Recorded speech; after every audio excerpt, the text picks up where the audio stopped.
the skill of acting in freedom from worldly customs is that we should perform action and do it with dedication, but at the same time with voluntary renunciation of any right to its fruits. However, it is but natural to be curious about what will become of these fruits. But of course, there is no doubt that selfless action is the right way of action. The whole energy of the desireless worshipper is then directed to his action. The human body is meant for worship of God. At the same time, though, one would like to know whether one has just always to go on acting, or whether the performed action will also produce some result. Krishna now dwells upon this problem.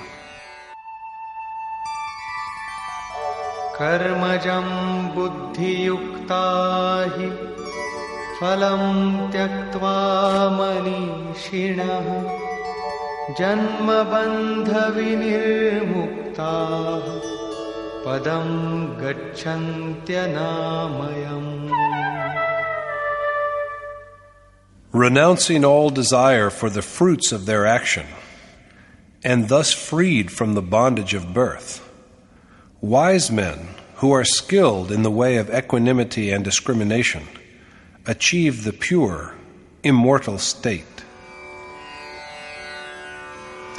Wise men endowed with the yoga of discrimination renounce the fruits arising from their action and are liberated from the bondage of birth and death. They achieve the pure, immortal state of oneness with God. Application of intellect is categorized here into three kinds. First, by the way of discrimination, in verses 31 to 39. This yields two results: divine riches and ultimate bliss. Second, by the way of selfless action, in verses 39 to 51, which produces only one consequence: liberation from the dire terror of repeated birth and death by attaining immaculate, indestructible oneness with God. These are the only two ways described for true yoga. The third type of application of intellect is done by the ignorant, who are engaged in other endless modes of action and who fall into the cycles of repeated birth and death according to their deeds. Arjun's vision is limited only to acquisition of sovereignty over the three worlds and even over gods. But even for the sake of these, he is not inclined to war. At this point, Krishna reveals to him the truth that a man can attain to the immortal state through selfless action. The way of selfless action also provides access to the highest state of being, which death cannot break into. At what point, though, will a man be inclined to the performance of such action?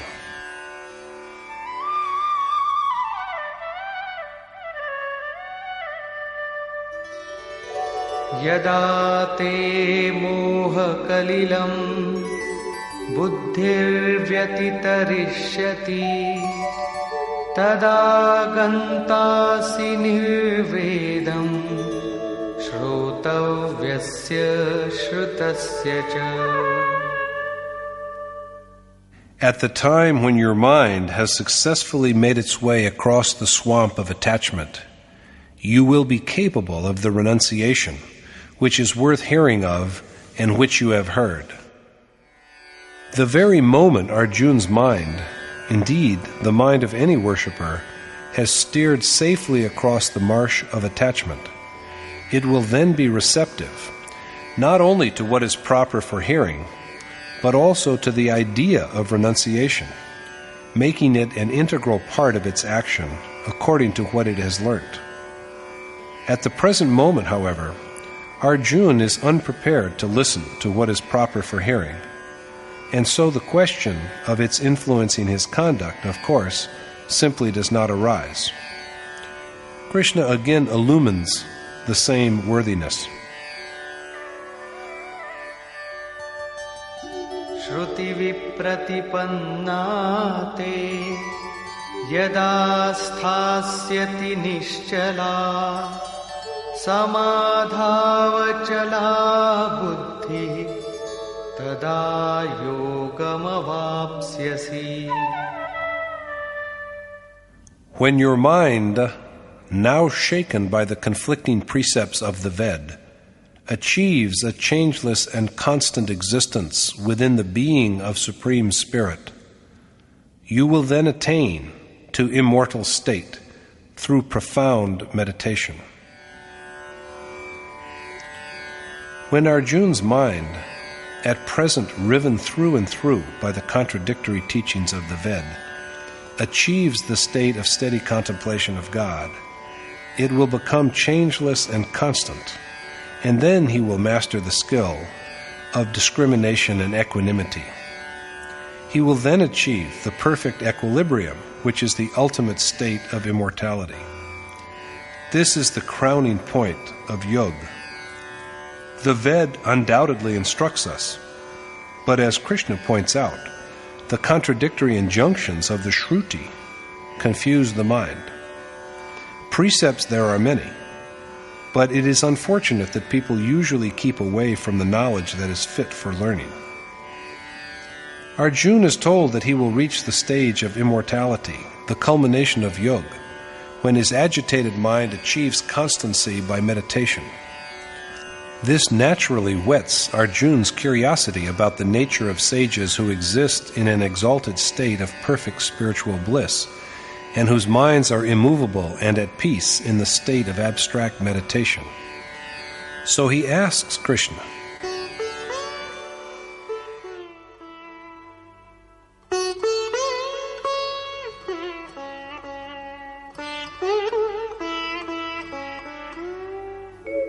स्थितप्रज्ञस्य का भाषा समाधिस्थस्य केशव स्थितधिः किं प्रभाषेत किमासीत व्रजेत किम्. Arjuna said, "What, O Keshav, is the mark of the man who has attained to the state of true meditation and equanimity of mind?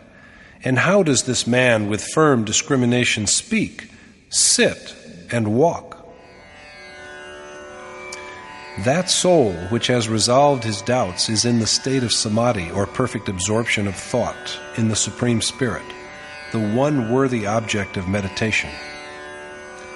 One who has achieved equanimity and discrimination by identification with the eternal essence, which has neither a beginning nor an end, is said to be in the state of abstract contemplation of the nature of the Supreme Spirit.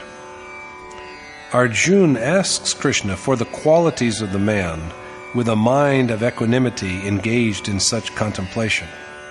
How does a man with steadfast wisdom speak?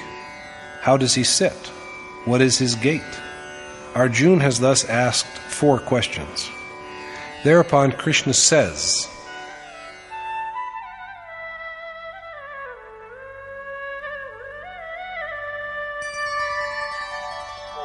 प्रजहाति यदा कामान् सर्वान् पार्थमनोगतान् आत्मन्येवात्मना तुष्टः स्थितप्रज्ञस्तदोच्यते. The Lord said, "A man is then said to be steadfast in mind when he has renounced all the desires of his mind and achieved contentment of the self through the self." When a man has renounced all his desires and achieved his soul's contentment through the contemplation of his soul, he is said to be a man of firm discernment. This self is apprehended only through complete abandonment of passion. The sage who has viewed the ineffable beauty of his self and found perfect satisfaction in him is the man with a steady judgment.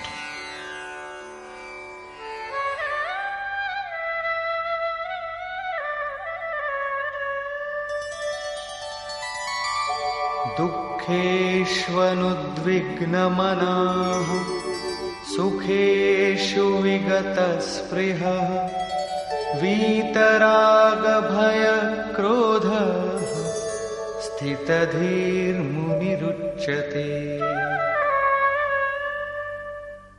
He is indeed a steady-minded sage who is unmoved by sorrow and indifferent to happiness, and who has overcome his passions, fear, and anger.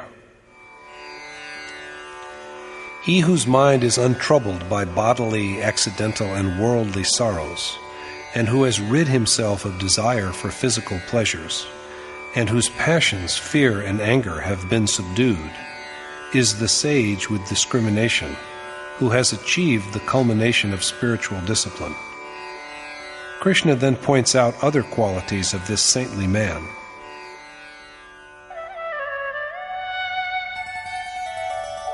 Yah sarvatranabhisneha tat prapya shubhashubham nabhinandati nadveshti tasya pragya pratisthita.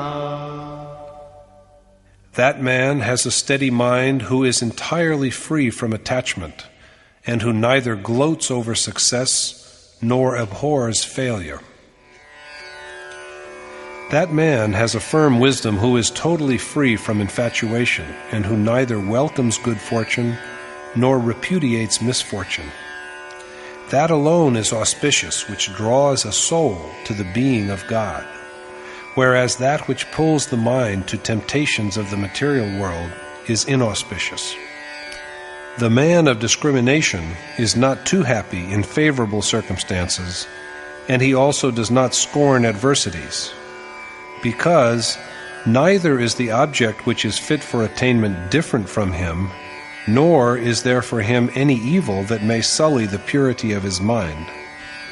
That is to say, that he has now no need for further striving.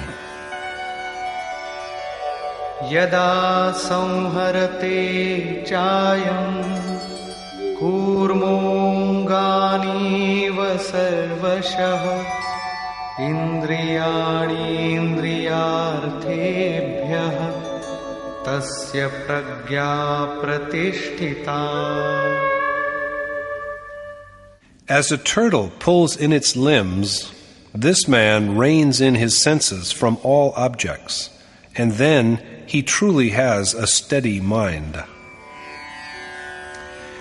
When a man pulls back his senses from all sides and restrains them within his mind, like a turtle pulling its head and feet within its shell, his mind is steady. But this is only an analogy.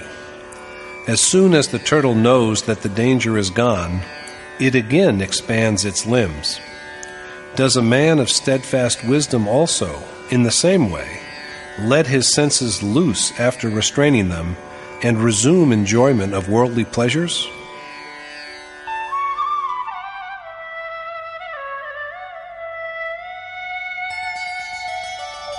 Vishaya vinivartante niraharasya dehinah rasavarjam rasopyasya param drishtva nivartate. While objects of sensual pleasure cease to be for the man who withdraws his senses from them, his desire for these objects yet remains. But the desires of the man of discrimination are completely erased by his perception of God. The objects of sense come to an end for the man who has rejected them because his senses no longer perceive them, but his desires yet survive. The feeling of attachment lives on. But the passions of the yogi, the doer of selfless action, are annihilated by his perception of the ultimate essence that is God. The accomplished or enlightened sage does not, like the turtle, re-extend his senses to objects which are pleasing to them. When once his senses have shriveled, all the influences and impressions, sanskar, he has carried with him from a previous existence are irrevocably dead. his senses do not then return to life. By apprehending God through the observance of the way of selfless action, even the attachments to objects of sensual pleasure become extinct. Force has often been a feature of meditation, and by its use seekers rid themselves of objects of sense. But thoughts of these objects persist. These attachments are brought to an end only with the perception of God and never before that, because before this stage, residues of matter persist. In this connection, my most revered teacher, Sri Parma Anandji, used to cite an event from his own life.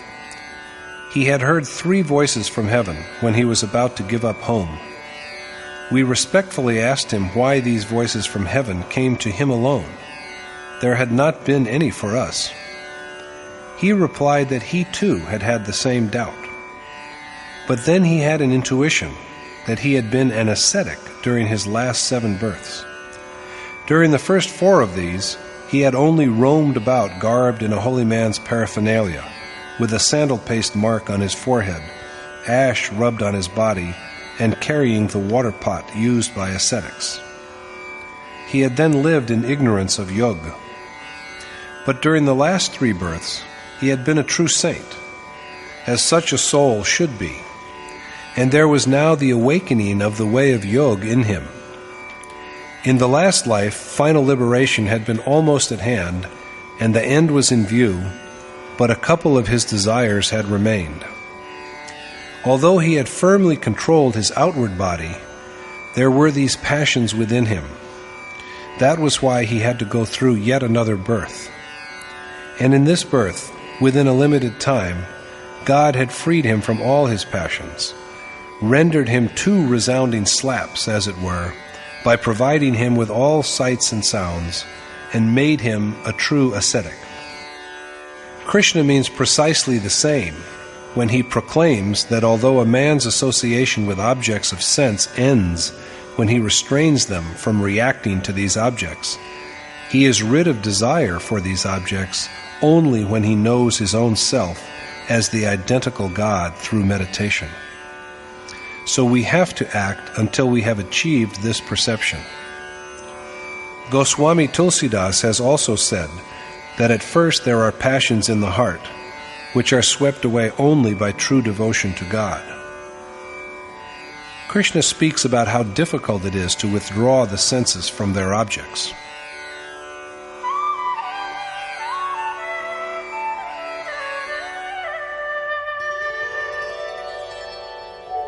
Yatato hyapi kaunteya purushasya vipaschitaha indriyani pramathini haranti prasabham manaha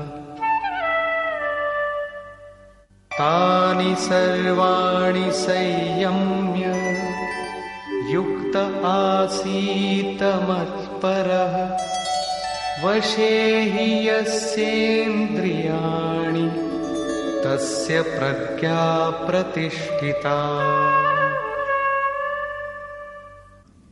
O son of Kunti, men ought to subdue their senses, which seize forcibly even wise and striving minds, and devote themselves to me with perfect concentration, because only that man's mind is unwavering who has achieved control of his senses.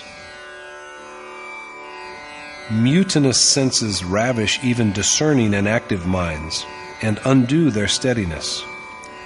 So with full control over his senses, equipped with yoga and devotion, Arjuna should find shelter in God, of whom Krishna is an incarnation, for that man alone has a firm mind who has subdued his senses.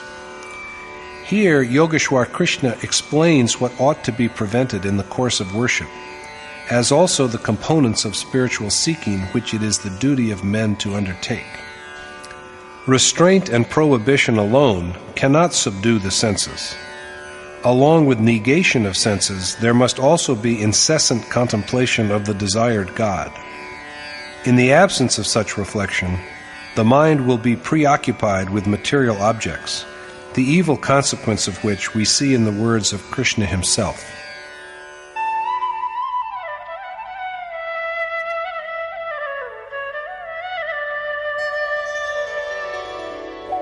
ध्यायतो विषयान् पुंसः सङ्गस्तेषूपजायते सङ्गात् संजायते कामः कामात् क्रोधोऽभिजायते. They whose thoughts are of sensual objects are attached to them. Attachment gives rise to desires, and anger is born when these desires are obstructed. The feeling of attachment persists in men who have not yet got over their concern with the objects of sense. Desire is born from attachment, and there is anger when there is an obstacle in the way of satisfaction of desire. And what does the feeling of anger give rise to? क्रोधाद् भवति सम्मोहः सम्मोहात् स्मृतिविभ्रमः स्मृतिभ्रंशाद् बुद्धिनाशो बुद्धिनाशात् प्रणश्यति. Delusion is born from anger, by which memory is confused. Confusion of memory undermines the faculty of discrimination. And when discrimination is lost, the seeker deviates from the means of absolution. Confusion and ignorance arise from anger.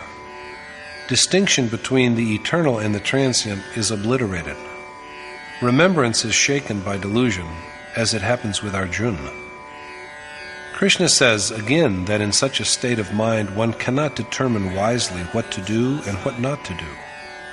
Confusion of memory weakens the seeker's dedication, and loss of discrimination makes him deviate from his goal of being one with God.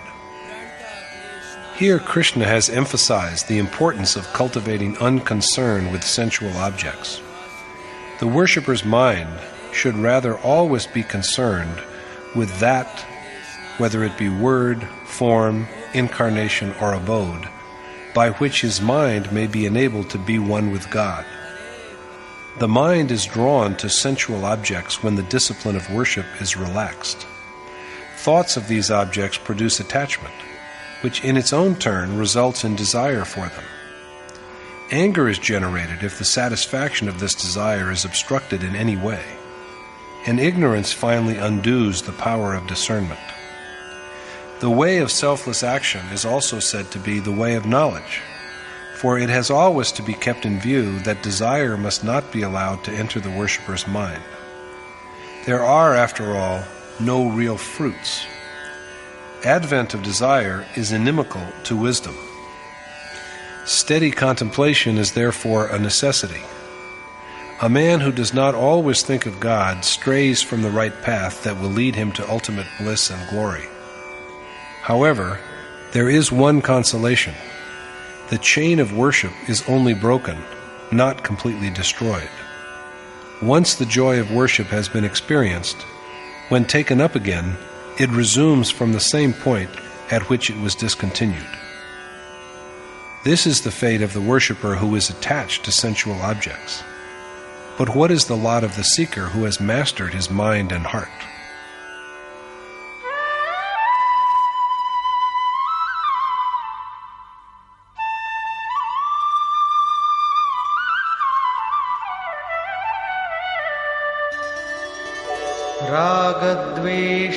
रागद्वेषवियुक्तैस्तु विषयानिन्द्रियैश्चरन् आत्मवश्यैर्विधेयात्मा प्रसादमधिगच्छति.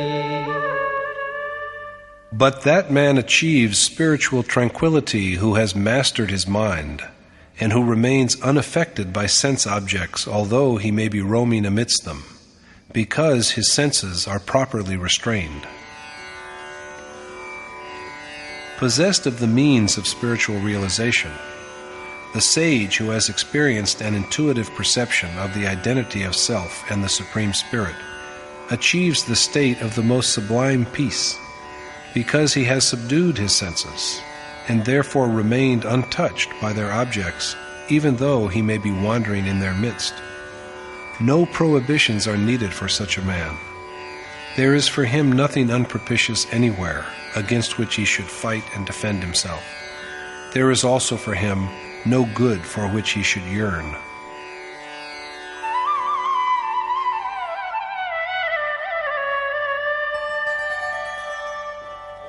Prasade sarva dukkhanam hanirasyopajayate prasanna chetaso yashu buddhi paryavatishthate.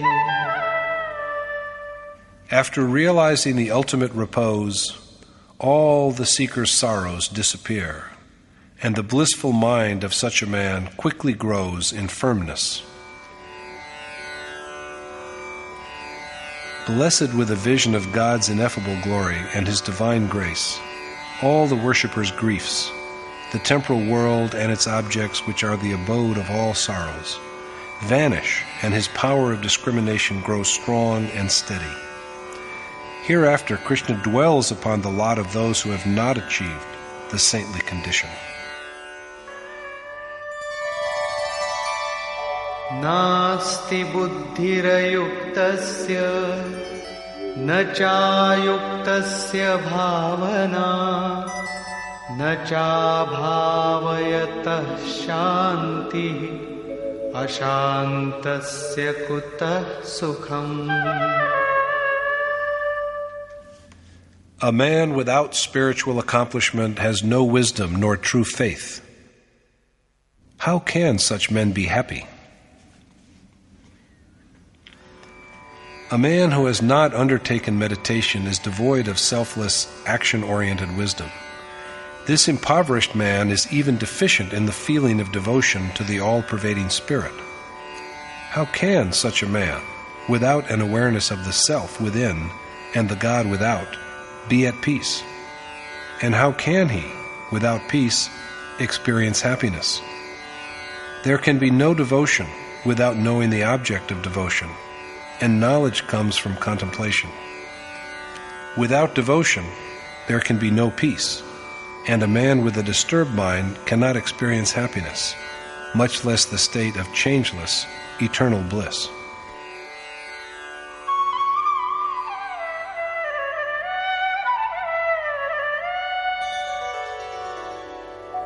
Indriyanam hi charatam yanmanonuvidhiyate tadasya harati pragyam vayurnavamivambhasi.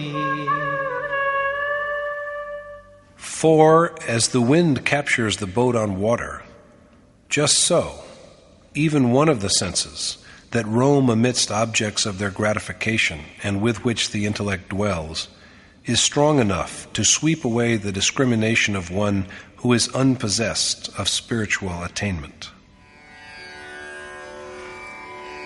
As the wind drives a boat far away from its destination, even one out of the five senses roving amongst objects perceived by the intellect can get hold of the man who has not undertaken the task of spiritual quest and discipline.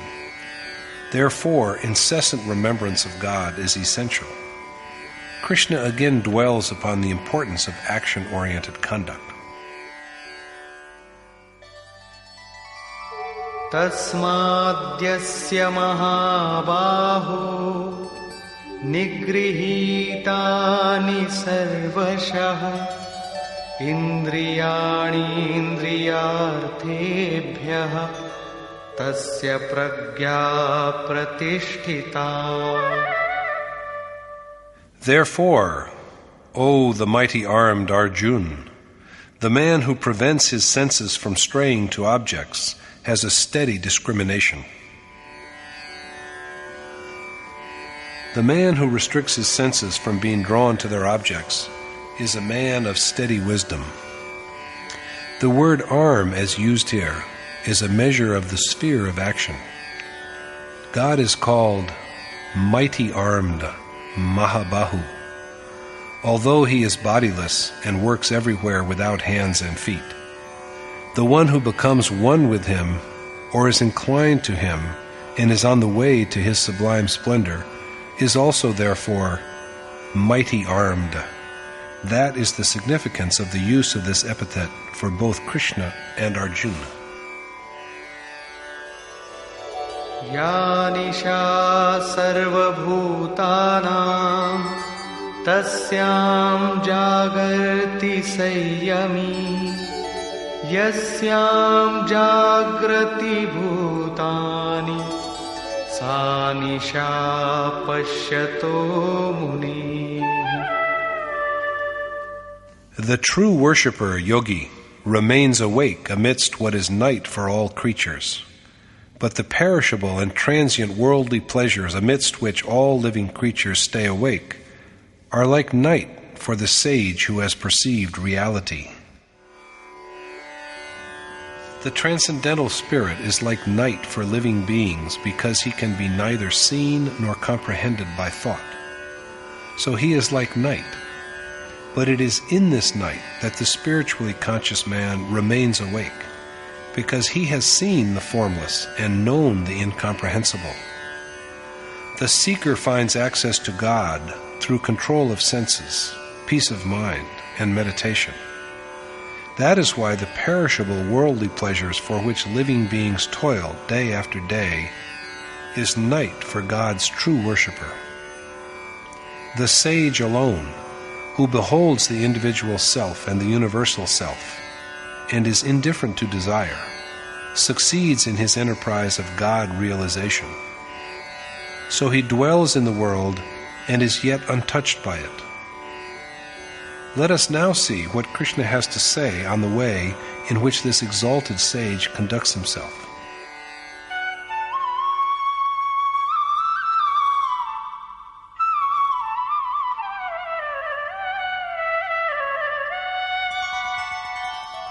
Apuryamana pratishtham samudramapa pravishanti yadvat tadvat kamayam pravishanti sarve sashanti mapnoti nakamakami. As the water of many rivers falls into the full and ever-constant ocean without affecting its tranquility, even so the pleasures of sense merge into a man of steady discrimination without producing any deviation, and such a man attains to the state of the most sublime peace rather than yearn for sensual enjoyment. The full and changeless ocean assimilates all the rivers that flow violently into it without losing its repose. Similarly, the man who is aware of the oneness of his self and the Supreme Spirit assimilates all worldly pleasures within himself without in any way straying from his chosen path. Rather than longing for sensual gratification, he aims at the achievement of the most sublime bliss of uniting his self with the Supreme God.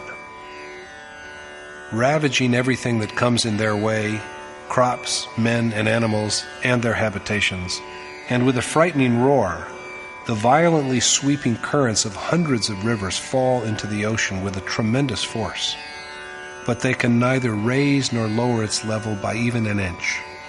They only merge into the ocean. In the same violent way, sensual pleasures assault the sage who has attained knowledge of reality and merge in him. They can impress on him neither weal nor woe. The actions of a worshipper are non-good and non-evil. They transcend good and evil. The minds which are conscious of God, restrained and dissolved, bear only the mark of divine excellence. So how can any other impression be made on such a mind? In this one verse, then, Krishna has answered several of Arjuna's queries.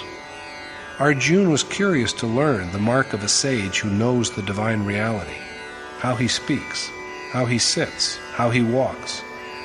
With the single word, ocean, the omniscient Krishna answers all these questions. The mark of a sage is that he is like an ocean. Like an ocean, he is not bound by rules, that he must sit like this and walk like that. It is men like him who achieve the ultimate peace, for they have self-control. They who yearn for pleasure can have no peace.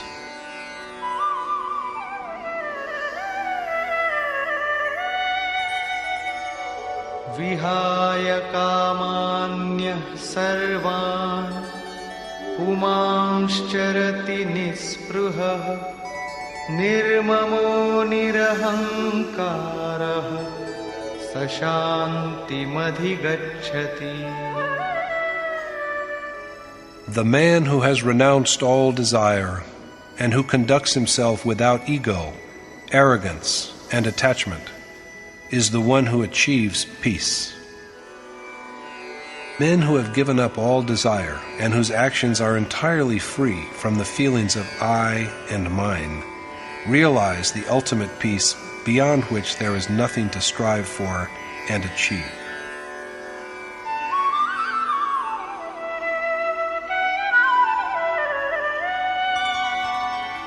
Esha brahmi sthiti partha nainam prapya vimuhyati sthitva syamantakaalepi brahma nirvana mrichyati.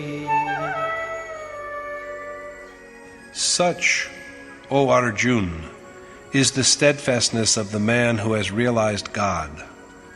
After attaining to this state, he subdues all temptation, and resting firmly in his faith, with his death, he continues in this state of rapture, of the union of his self with God.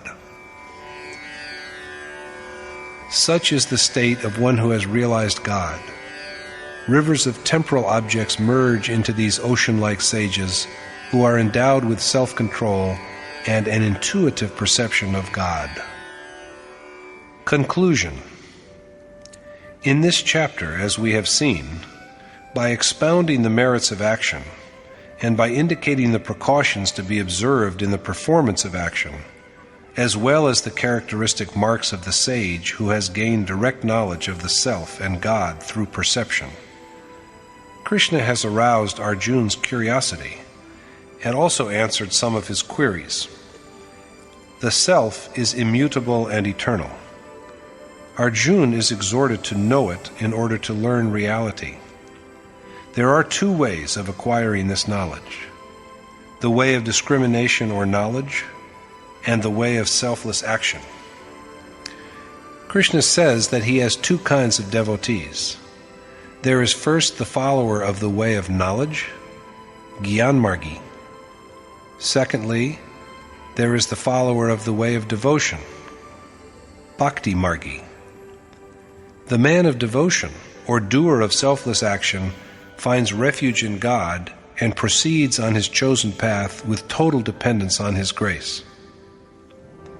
Possessed of confidence in his own strength, on the contrary, the man of discrimination goes along his way after making a proper evaluation of his own ability as well as of the profit and loss in the enterprise. But the two have a common goal and the same enemies. Not only the man of discrimination, but also the man of devotion has to overcome the same adversaries, namely anger, desire, and other impieties. Both of them have to renounce desire, and the action too that has to be performed under both the disciplines is one and the same. Thus concludes the second chapter in the Upanishad of the Shrimad Bhagavad Gita on the knowledge of the Supreme Spirit, the science of Yog, and the dialogue between Krishna and Arjuna, entitled Karm Jigyasa, or Curiosity about Action. Thus concludes Swami Adgadanand's exposition of the second chapter of the Shrimad Bhagavad Gita in Yatharth Geeta. Hare Om Tat Sat.